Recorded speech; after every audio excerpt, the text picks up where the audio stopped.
Acalypha indicalin, Indian Acalypha health benefits. Indian Acalypha is a wild annual that grows along the road, in gardens and wasteland.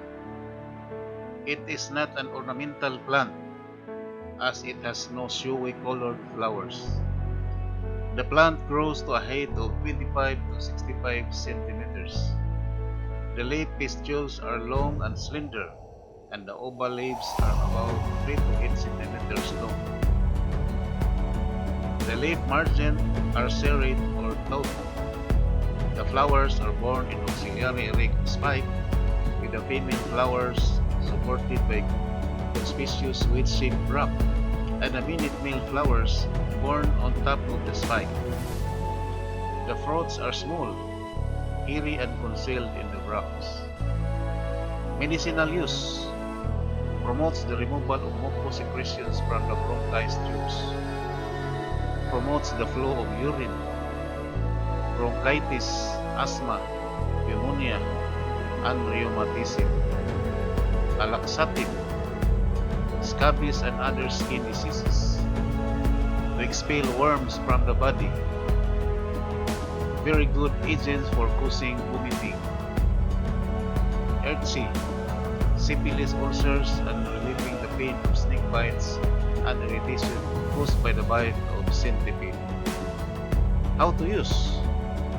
Decoction of the leaves is used to take care of the first 3 ailments given under medicinal use. The decoction of the leaves mixed with some common salt work well as laxative. The juice of the crushed leaves is applied externally for the cure of scabies.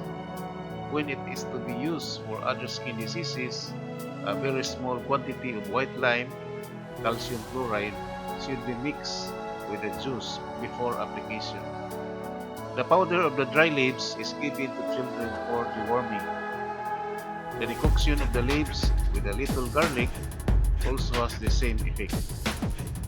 The juice of the leaves is of great repute for causing vomiting, especially in children.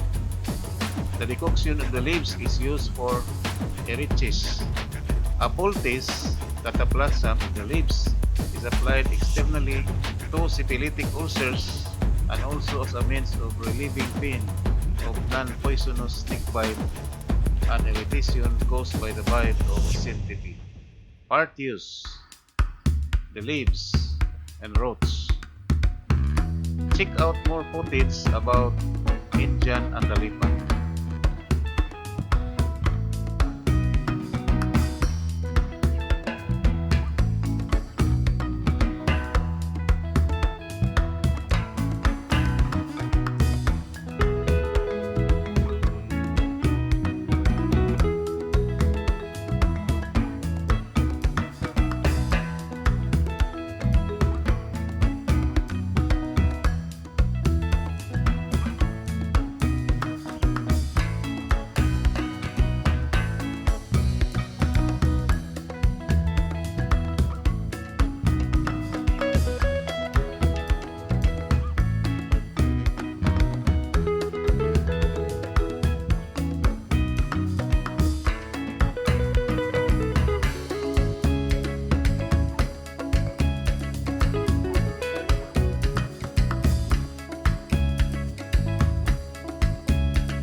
Maraming salamat po.